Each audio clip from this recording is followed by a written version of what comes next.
GTA final missions have always been legendary, but which one is the best? We'll compare GTA's final missions by fun, difficulty, and memorability. This video contains story spoilers. Now let's jump right into it and begin with the fun comparison. In GTA 3's final mission, we try to rescue Maria by making a deal with Catalina, but she betrays us and escapes in a helicopter. We track Catalina to the dam and attack her hideout. However, the only thing we do in this mission is fight enemies.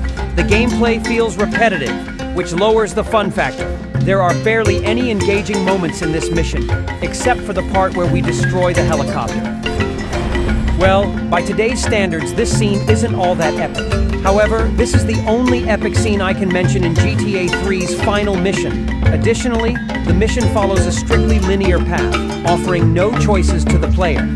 Overall, due to its straightforward and simplistic design, I give this mission a 3 out of 10 for fun. GTA Vice City's final mission tasks us with defending our mansion from Sonny Forelli and his men, ultimately leading to a showdown with Sonny himself.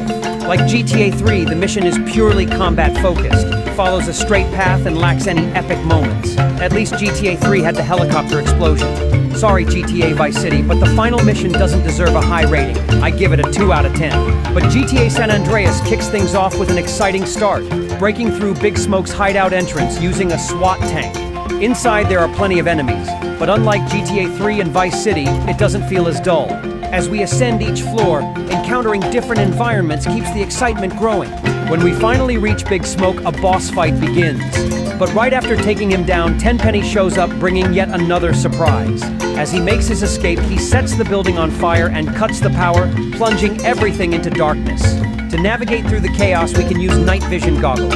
While trying to escape, we now have to deal with the spreading flames, which makes the mission more challenging and adds variety to the gameplay. At this point, the mission has already been action-packed, but it's not over yet. Once we make it outside, another intense sequence begins. Sweet clings onto Tenpenny's escaping fire truck, forcing us into a high-speed chase to save him. After rescuing him, we switch roles. No longer the driver, but now tasked with protecting the car while dealing with incoming threats. The mission is still linear like the previous games. We don't get many choices in how to approach the objectives, aside from minor decisions like whether or not to use night vision goggles. Overall, this mission doesn't deserve a low rating, and I give it a 9 out of 10 for fun.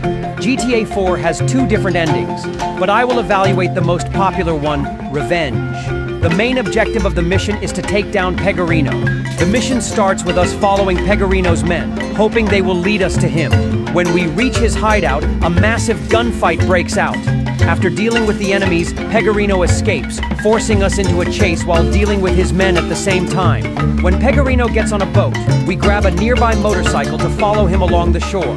Suddenly, Roman and little Jacob arrive in a helicopter to help, and this is where the real action begins. We use a ramp to leap onto the helicopter, smashing the spacebar to climb aboard. Now we are pursuing Pegorino from the air, but it's not that easy. We also have to dodge incoming rockets. No matter how careful we are, the final rocket is scripted to hit our helicopter, forcing the last chase to take place on foot. If you survive the last wave of enemies, Pegorino finally meets his fate. I can confidently say, I really enjoyed this mission because of its variety. There are also plenty of epic moments. The helicopter jump is my favorite, but the scene where the helicopter is shot down is another highlight. One downside is that it focuses mainly on chasing. While there isn't much freedom during the mission itself, the fact that we can choose between 2 different endings offers some variety. Overall, this mission has a lot of strong points. But since it's mostly chase-focused, I rate it slightly lower than GTA San Andreas, giving it an 8 out of 10. GTA 5 also has multiple endings. However, I will evaluate the most popular one, the C ending. After planning with Lester, we lure enemies into the foundry for a shootout. At this point, nothing particularly interesting happens. We just take down waves of enemies, making this part feel similar to Vice City's final mission. Once the battle is over, each character goes off to eliminate an antagonist, and we can choose which one to play as first.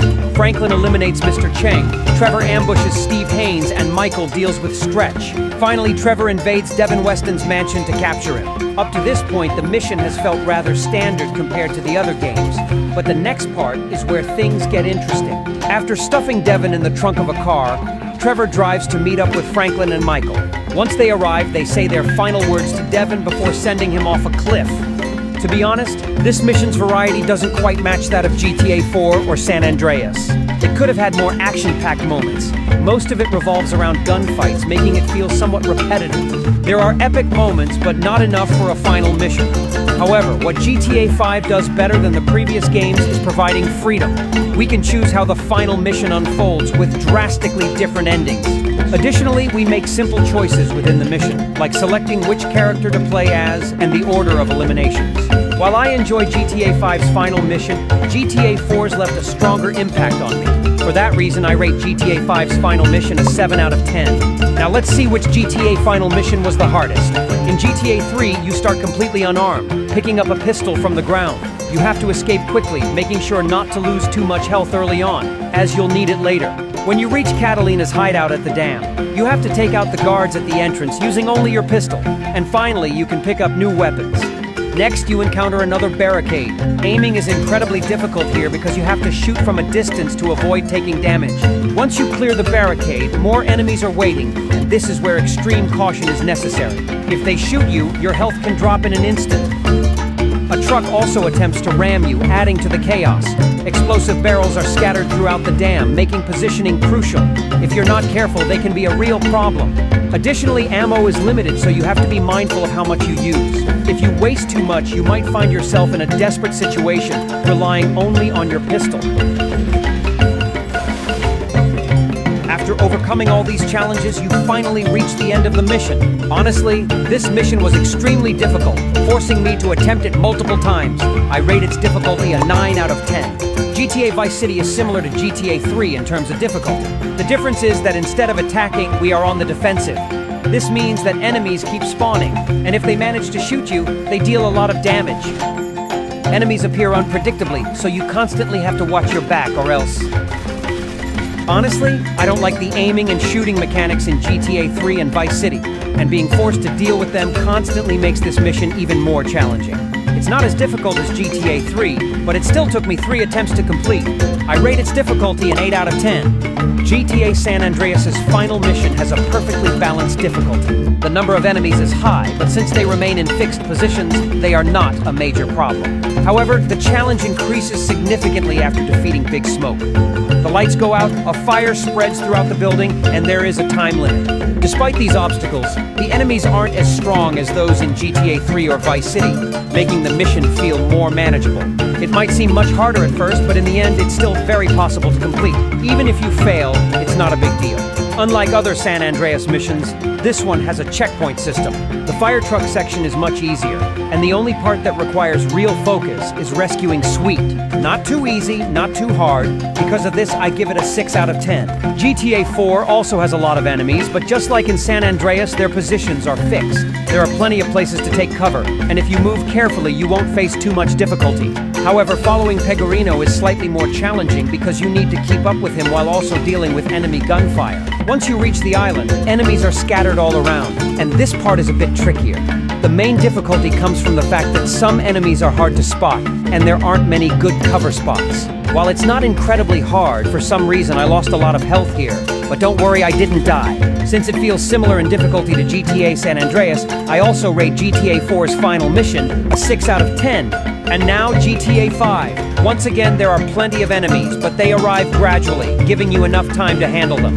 There are lots of cover spots, and thanks to having 3 playable characters, you can easily spot enemies hiding in blind spots by switching characters. Additionally, health regenerates up to halfway when taking cover, making survival much easier. The checkpoint system is very forgiving, allowing you to restart exactly where you left off. In fact, if you fail too many times, the game even gives you the option to skip certain sections. The part where you eliminate the antagonists is also quite easy. That being said, compared to other GTA 5 missions, this one is still on the harder side, so I can't give it the lowest rating. I rate its difficulty a 4 out of 10.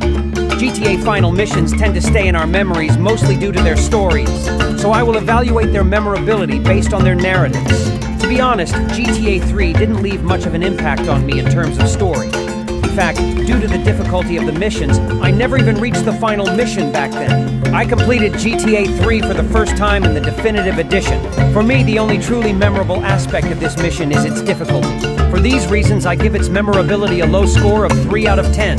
GTA Vice City's story is more engaging than GTA 3's, making its ending more impactful. Lance Vance betraying us in the final act is one of the mission's most unforgettable moments. Finally being able to take down Sonny is also satisfying. However, there aren't any truly impactful cutscenes to emphasize Lance's or especially Sonny's downfall. In contrast, GTA San Andreas features powerful cutscenes for Big Smoke and Tenpenny, which I will discuss shortly. It's certainly memorable, but it could have been even better. I give Vice City's final mission a 5 out of 10 for memorability. GTA San Andreas is my personal favorite in terms of memorability. Both the mission's excitement and its emotional impact make it truly unforgettable. It masterfully blends feelings of revenge and sorrow while delivering an intense final showdown. Additionally, its nostalgic value makes it even more special.